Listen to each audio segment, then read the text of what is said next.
Hello and welcome to Sincerely Speaking. I am Marcy Amaro and I am so incredibly excited to have with us today Katherine Johnson. Katherine and I met about a year and a half ago, I believe it was. She was part of one of my summits and I immediately fell in love with her energy, with her passion, with the things that she's up to in the world. And I took the opportunity when we reconnected to invite her to the podcast and I am so thrilled that she accepted. Katherine, thank you so much for being with us today. Thank you for having me. I'm excited about our conversation today. Oh, me too. I know it's going to be a great one.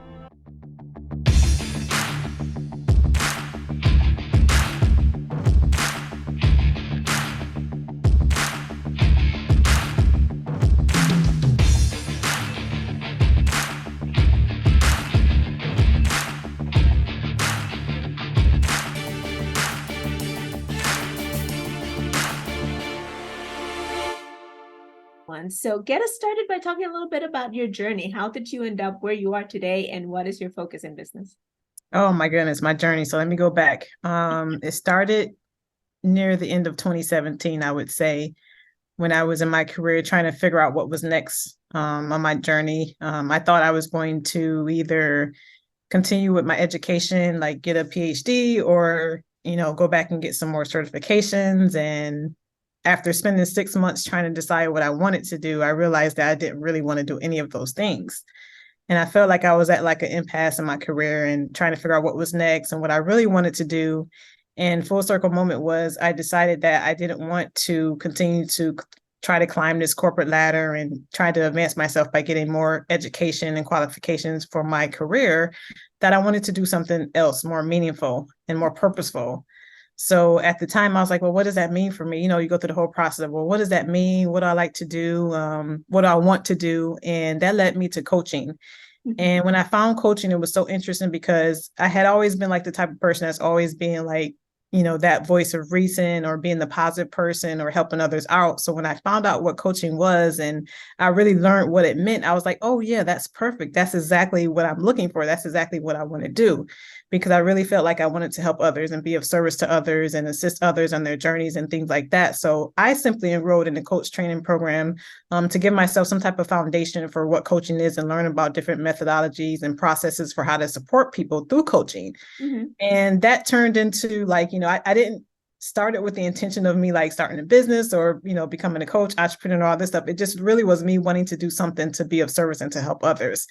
And so that led me down the path of, becoming a certified coach, starting my own business, becoming an entrepreneur, embarking on this whole personal growth journey because, it was a coach training program. At the same time, it was really a deep dive into myself and really uncovering so much about myself, who I was, what my values were, what was important to me, what my life meant up until that point. And so it really opened up a lot for me during that process. And as I'm going through that process, I'm like, yeah, it would be so cool if I learned this stuff like when I was in my 30s, right? It would be so cool if I like had this awareness and I had these tools and I knew myself at this deeper level and I was more confident and all those things. It would have been so cool if I had learned those things sooner. So it really sparked in me a desire to help other professional women in their careers and help them with, getting a promotion or, really more so being their authentic self in the workplace, because that's something that I struggle with a lot, as an engineer, a woman, a Black woman working in spaces with mostly males. I really struggle with my identity. And it also adds to the fact that I was in the military. So, I really struggled with how I was being in the workplace. And what I realized was that, when it came, another full circle moment was it wasn't so much my career or what I was doing that I was dissatisfied with. It was more so the fact that I was in this role and in this place where I felt like I couldn't be myself. Mm-hmm. I couldn't share my voice. I couldn't share my opinions. I feel like I wasn't seen. I wasn't heard. And so the dissatisfaction with my career and where I was more so dissatisfaction with the woman that I was choosing to be in the workplace. And when I discovered that, that was like a big aha. So it's more so wanting to be of service and to help others, but also just the dissatisfaction came from not being able to be myself. I felt like I was really always wearing this mask and, being how I felt like I needed to be in order to be successful in my role. So that was the full circle moment and it led me down the path to where I am today. It's been a journey. It's been 5 years this year, since I started. And there's been lots of up and downs, lots of, trial and error, lots of pivoting and starting over and starting this and trying this and doing that. But that's really where it all started. It started from a desire to really serve others and help others. and want to give back. I have a deep, deep passion for mentoring young girls and supporting young girls in their journeys with their self-confidence and, building their self-confidence, and so that they become really, self-aware and know who they are when they step out into the world, and they have the life skills and they have the tools that they're going to prepare them to help them have successful careers, go to college, and, just become women who are really boss women of their lives. Amen, sister. Woo! As you can tell, she's not passionate at all about what she does or why she does it. It's so cool to hear you talk this way, because what stood out to me as you were talking, and you never really mentioned the word, I don't think maybe once, but it's just this path to discovering your own identity, right? And I think that a big part of what we struggle with as a nation and as a world really is the fact that in trying to give everybody an opportunity, maybe what we have really done is squelch the possibility of being individuals within those opportunities, right? Like you were saying before, you were in a male-dominated world in an industry that tends to favor men, and coming from a military background. But even outside of that, there's so much of everybody has to be good at these certain things. Everybody has to excel in these areas. Everybody is supposed to follow this path, right? So I love that you identified that adding more certifications or adding more education was not really the root cause, right? Yeah, and I thought it was, I was like, okay, because after I finished grad school, it's so funny because I finished grad school and everyone came down and were so excited for me and supported me and everything. And I wasn't really I didn't feel like this immense sense of happiness. I didn't feel anything really, to be honest. I didn't feel smarter. I felt like I had studied and wrote papers for many years, but I didn't feel any smarter. And it was so funny because after I was like, okay, check mark, done. What's next? That was the mentality that I had. It didn't give me this deeper sense of, satisfaction. I was proud of myself, of course, happy for sticking with it and having the discipline and commitment, but it wasn't something that was like, oh my gosh, now I'm just the happiest person ever. That never came. And that's interesting because a lot of people, and I talk about this a lot too, a lot of people are waiting for that magical something, right? So whenever this magical something happens, then I will be able to, or then I will have, and it never comes. Yeah. But one thing that I would love for us to focus on for a little bit is this idea that you mentioned of pivoting, right? So many people are afraid to start something unless they know they can stay in a straight course, right? What would you say to that? That's been a significant challenge for me. I'm very analytical, very logical. Things have to make sense. I thrive on certainty. It's so crazy. We live in an uncertain world, but I want to know how it's all going to work out. I want to see the end before I even get there, right? And that's been a real challenge for me, making the decision to actually pivot and trust myself, and to know that if I'm feeling something, I'm feeling I need to go in that direction, then giving myself permission to try. And I think the thing that holds a lot of us back is that we don't want to fail, we don't want to make a mistake, and we don't want to get it wrong. And that's where our mentality is around it. Well, what if the worst case scenario happens, right? What if and that's where the mind goes. But for me, it's been really focusing on I call it the LOL, the lessons, opportunities, and learnings. And, you can laugh about it, but it's really what everything is, focusing on that and giving myself permission to try and to experiment and to just give it a whirl and see what happens. Because I think the beauty is found when we learn those life lessons, or we see the opportunities and what could possibly be. Yeah. So for me, making a choice to pivot has been really following a deeper knowing inside of me. Okay, when I left my job, I was like, it's time, it's time to move on and give myself the opportunity to see what this could mean for my life and my bigger vision. Yeah. When I decided to go to the military, it was a quick decision. I didn't give my mind time to talk me out of it. Of course, I had fears and all types of concerns, but the quick decision was simply that I wanted to leave home. I wanted money for college. I wanted to travel the world, and I wanted a job in the rate that I had been so passionate about as a child. And so from those things, it was a quick decision, okay, this is going to give you the opportunity, go.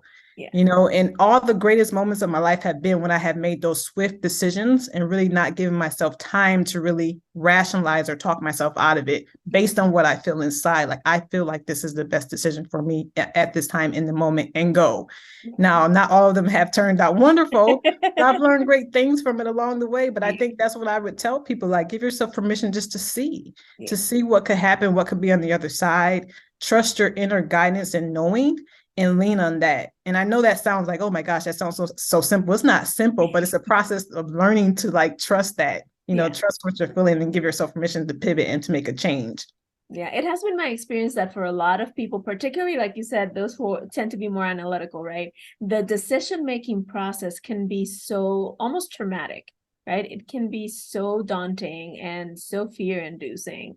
Can you talk to us a little bit about how you get yourself to that space where you said you just go, just make the decision and go? Because I think that's so hard for so many of us. It is hard. And it's like I said, it's still challenging for me. How do I get myself to really make that decision and go? See, I know myself, I know my mind, right? I know that my mind will spin and overanalyze, and I can kind of feel it. I can feel myself going down that rabbit hole. Like, I'm Yeah. deciding on something. I say, oh, I'm trying to make up my mind. I'm deciding what I want to do. I give myself a deadline. I say, okay, you could think about it, but you need to really figure it out by like the end of the day, and then I'll let it go. And then by the end of the day, it's just yes or no, like it's just yes or no, I'm going to go.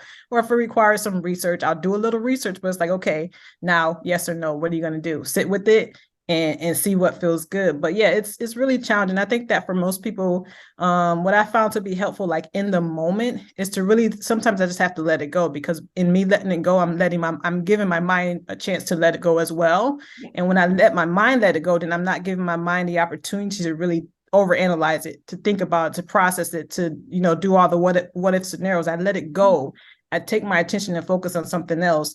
And then when I decide it's time for me to make a decision and come back to it, it's like, okay, that's it. That's what I'm going to do. And I just move with that, because I can stay in that overanalyzing phase for days, months, weeks. And in that place, it doesn't feel good to me. It doesn't feel good because I feel like I'm not making progress. I feel like I'm not accomplishing anything.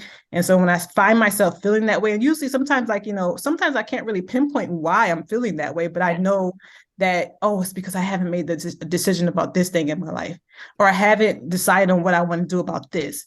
And it's in the back of my mind. And because I haven't decided, like all of a sudden my energy is low, or I'm feeling sad about something. And then it's like, oh, you know what? That's why I'm feeling that way, because there was that situation or that instance that happened and I haven't done anything with it. I just kind of pushed it away, and I haven't even come back to it to give myself permission to decide what I'm going to do about that. And that causes a string of emotions as a result. Oh yeah, they call that open loops, right? And your brain just keeps in the subconscious, and the unconscious keeps working on it, and it just drains you. It's like all the open tabs in the computer that we were talking about before we started. Yeah, sure. But I love that, because I think that for a lot of people, this idea of having deadlines is something that they don't necessarily attach to decision making. But as you mentioned, it's really important. When you give yourself a deadline, no, by this time I'm going to have a decision, then you cut away all the possibilities after that, and you commit to whatever decision you make, right?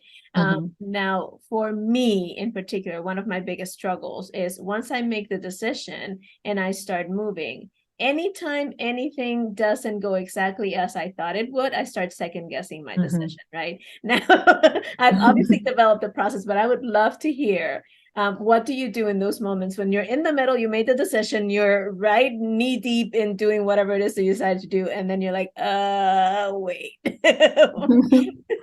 I don't know. It depends on what it is. Like, give me an example, like, of something recently that you feel like you could share, and then I'll tell you like if I can relate what I would have done or what I would do. Partnering with someone, for example. Okay, partner with someone. Okay. So that's a big one for me. Like, I mean, if I make the decision to partner with someone, you can trust and believe that I've done a lot of research. I've done a lot of homework. And like you said, sometimes you just don't know. You get in the situation, and okay, I'm thinking of one as I'm thinking about something just came to mind. A particular client, like you having a client that you're really excited to work with, and you feel really good. You could get behind their vision and what they want to do, and you feel like you can help them and support them, right? Yeah. And so you start the process of working together, and then it's like, wait a second, is this person the right fit for the type of person I want to work with, and the type of person that I see that I can help? And they start to show you things, and you start to question, well, maybe this isn't really a good fit. Maybe, I'm not the perfect coach for them, and maybe I'm not the perfect partner for them. Like, and in that moment, I ask myself, what is the lesson in this for me? What can I learn, or what am I supposed to take away? And that's what helps me to not question myself and think, oh, I made a bad decision, or I made a mistake, or I should have done more research, or I should have done this or done that. I ask myself, okay, what could there be in this situation for me to see? Mm. And that is the question that usually changes my thinking about it and changes my perspective about it. Because sometimes I feel like when we attract certain clients, sometimes they present a mirror to us, like, we're the student and the teacher. They can help us and we can help them. Yeah. So when I ask myself that question, it gets me into, okay, let me be a student for a moment. Like, what are they revealing about me, and what are they showing me that could support me in this relationship with them? And sometimes that's what it is. Sometimes it's like, okay, well, I would have preferred someone that was a little bit more punctual, to our meetings, and they tend to be always late. And I interpret that as, oh, well, they're not taking this seriously, or they're not really, committed to this process. But for them, it could be like, well, it could just be like they're still juggling so many things, and still really learning how to balance everything. It's nothing personal. It's just that they're still in their learning process as well. So that's, something that just came top of mind. That's awesome. No, that's amazing. See, because what I find, and tell me if you agree and find the same thing, is that more often than not, when we fall into those spaces of second guessing ourselves, there's something deeper underneath that emotion of second guessing yourself, right? Like, it's never, or usually not, that surface thing, that first thing that we see. There's something else that we are battling and trying to work through. And this is just the surface level of what we can see, right? It always is. It always is something else or something deeper. But we have to be curious enough that we want to see what it is and actually explore it. I think Valerie Burton says it's like always fears, habits, or distractions. Those are the top three things that really are underneath what may be presenting itself, like you said, at the surface. Yeah. I like to call it like it's a front door thing, but then it's the back door thing. Like, people come in through the front door, but everyone has like a back door thing going on, right? So yeah, you're right. Absolutely. It's more than likely it's always something a little deeper. And for me, like in that situation, as I think about that client, I think I immediately jump to, oh my gosh, she's not taking this serious, or she's not as committed as I would like her to be. And if I reflect that back to me, it's like, okay, well, I would do it differently. I would be on time. I would be punctual. I would take it seriously, and I would insert myself. And then in doing that, I'm thinking about myself, and my ego is getting in the way versus me being in an open space. Okay, let me think about her. Let me think about what the other possibilities could be, and what this could be revealing about me. Maybe I need to be a little bit more patient. Maybe I need to be a little bit more understanding. Like, those are the types of questioning and things that I would do with myself in that situation. Two things I love about what you mentioned. First of all, you mentioned being curious, and curiosity is one of my core values, right? It's like, if you can't be curious about what's in front of you, you're going to miss so much in life, in the world, and in yourself, and in everything. So getting curious, I think it's key. And curious is not about, like, a lot of people hear the word curious and they take it almost like taking things lightly or just brushing over things. It's the contrary, actually. When you get curious, you want to go really deep. You want to really understand it. You're like that 2-year-old that keeps asking, but why? But why? But why? Right? And I just love that image, and I love that idea behind it. But also the notion of asking yourself how you're projecting onto the situation, right? Because more often than not, and you mentioned this from the beginning, coaching is a process of self-discovery, regardless of whether you're working with yourself or with someone else. So in that process, it's asking, how am I projecting myself onto the situation? What am I about to discover about myself, or what am I ignoring about myself? And those things are really, really key. For sure. For sure. So let's talk a little bit about following your passion and following your intuition, which you mentioned at the beginning as well. I happen to know that part of your process was figuring out how to marry, or how to put together things that you were passionate about. And I would love for you to talk about what that process was like for you, and maybe how somebody else could go about trying to do that as well. Yeah, I just had this major aha revelation like just last year. Just last year. I think that, when you start out in business, like, you learn a lot of business strategies, you learn from other coaches, you have mentors, and you take it all in and you go with it, right? You go with it full speed ahead.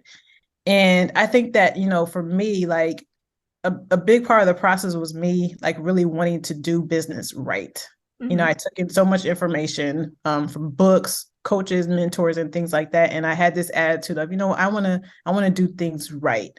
And in having that attitude, I feel like very often I overrode things that really didn't feel like they were in alignment with me. Yeah. And when I say me, not me, I mean my talents, my abilities, my strengths, my personality, and all of those things, right? Because it's like, okay, no, you've been taught or you've been told that this is the right way you do business. You focus on this one thing. Don't worry about other revenue streams. Just focus on this one thing. Don't worry about that other talent that you have. Focus on this one thing.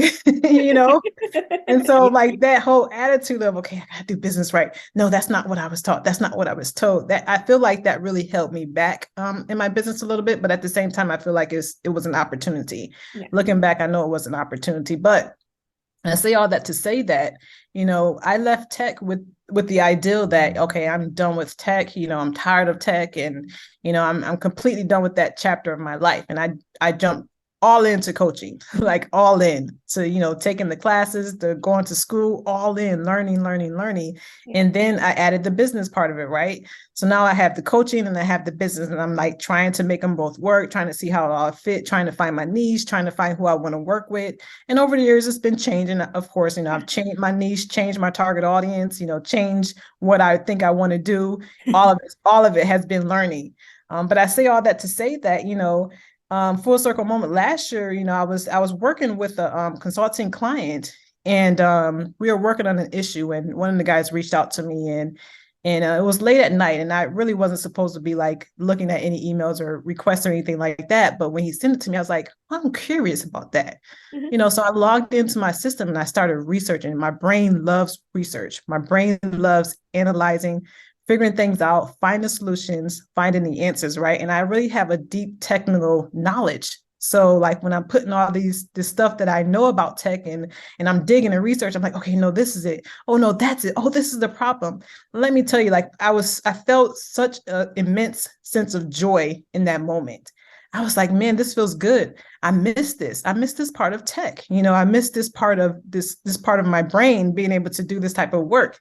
Yeah. And what I found out was that I had been pushing something away that had always been a part of me, something that I always enjoyed since I can remember, and I've always done, because I felt like, I'm on to the next thing, I'm done with that. But in doing that, I was really not honoring a lot of my skills, a lot of my experiences, a lot of my expertise, and something that I thoroughly enjoyed.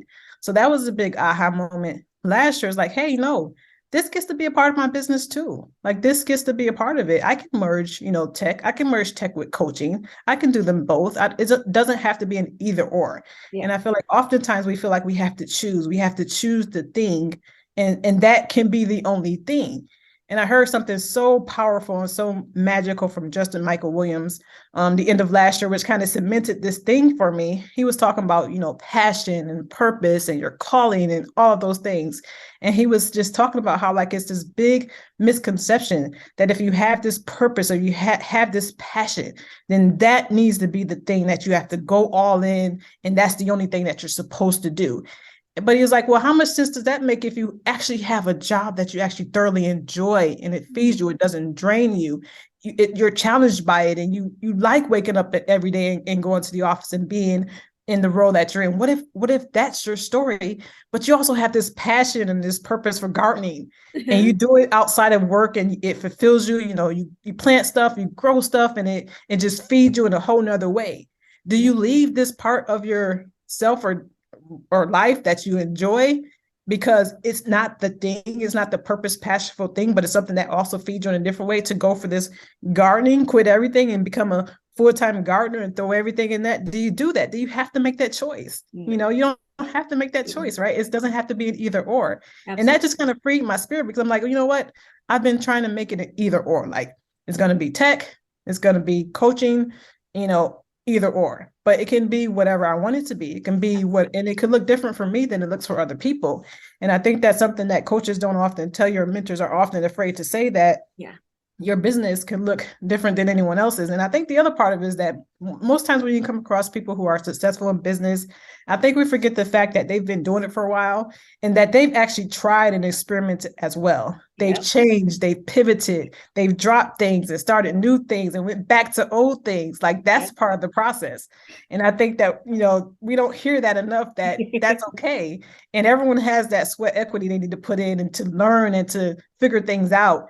and that's okay. That's part of the process. Yeah, that's absolutely awesome. And I love your story, particularly because you got to that point where you realized it doesn't have to be either or, it can be both and, right? And one Mhm. of the things that I work closely with people on is understanding that we are a whole person that is composed of so many different things that when you look at them from the outside, if you took every piece of what you are and who you are and you placed it as a separate entity, you would never think that those things merge together well. And yet you are a merging of all those things, right? And in that same way, everything that you do, in my opinion, is meant to draw from all those pieces that you are, not segment it and ignore them, but in reality, just bring them in. And that's just beautiful. And I see that in you so clearly, and it's so awesome to see. For sure. Thank you. So one thing that I would love for us to touch on before we wrap up, because we're getting close to the end of our time together. It flies when you have amazing people like Mm-hmm. these, but you mentioned earlier things that you wish you would have known, right? So if you could go back and have a chat with that young lady that was making the swift decision to join the military, what Mm-hmm. is one or two things? I mean, I know it's hard to narrow it down to one or two, but one or two things that you wish she had been taught before she made that decision. I wish she had been taught to honor herself, Mm, that she can still conform to a structure or a system without losing herself in mm, that process. yeah. I wish she would have been taught boundaries. Mm, Boundaries, saying no, yes. that's always an option. It doesn't matter if you're in the military and it's coming from superiors or, someone that you feel threatened by, or, you feel like has your career in their hands, like no is still a valid answer. Absolutely. And I would tell her to honor her voice and honor what she's feeling and let that guide her and move her. Because I feel like in the military, oftentimes, like, I was a hard worker, working hard. I wanted to make rank. I wanted to do all of the things that I had to do in order to be successful. But in doing that, I feel like because I had no boundaries and people knew the type of worker that I was, like, it would be days where, like, I'm the only one working, everyone else has gone home, and I'm just knocking out deployments by myself. And, I look back, I'm like, wow, like I would have told her, hey, go home. Yeah, Everyone else is going home and you have to have some boundaries. You have to have some balance. And this is not the only way that you can be successful. I would have told her some of those things for sure, that's so to help her, support her during that time. you know, it's hard being in such a structured system. And, I've worked with men my entire life, like most times the only woman and awesome. most times the only Black woman, Yeah, for most of my career. And that can be hard. And I feel yeah, like oftentimes you feel like it's easier if you just close the parts of you that are you, the feminine parts of yourself, the parts that, may get some extra attention or may cause some strife. Close those parts away, hide them, and lock them away and conform with everyone else around you. But in doing that, you lose the beauty of who you are and what you actually bring to the space, in the roles that you fulfill. absolutely. That's so beautifully put. I love that. Well done, Catherine. So, as we wrap up our time together, I would love for folks listening who resonate with your message, who want to learn more about you, to be able to find you. So, how can they connect with you? Do you have anything special coming up that you might want to invite them to, or anything that you want to say to us right now that might connect people with you? Very easy. I'm on KatherineNJohnson.com, and I'm on LinkedIn and Instagram and Facebook at Katherine N Johnson. So I'm very easy to find as long as you put that in there, because there's lots of Katherine Johnsons. Well, And there if you you want go. to, and if you go to my website, I actually have a free guide, for small business owners, entrepreneurs who are looking to up-level their tech and take their tech to the next level. It's a free guide. It's an assessment that allows you to do your own free analysis of the tech in your business, what it looks like, so that you can find areas for improvement and areas that you may not have considered to actually take your tech to the next level. So if you go to my website, you can actually get that guide for free. And in downloading the guide, you'll actually be added to my email list where you'll get notified about my tech talks and workshops and all the events that I'm doing. That is awesome. And the website is katherinenjohnson.com as well, right? Yes. Awesome. So that link will be in the show notes as well, but go ahead and check it out. Most of my audience is very creative, and people that are more on the creative side tend to struggle with the tech. So Catherine is your person. Make sure to go and check that out. So Catherine, as I knew it would be, it has been such an informative and awesome conversation. Thank you for taking the time to be with us today, and best of luck to you in all your endeavors. Thank you. Of course. Thank you so much for having me.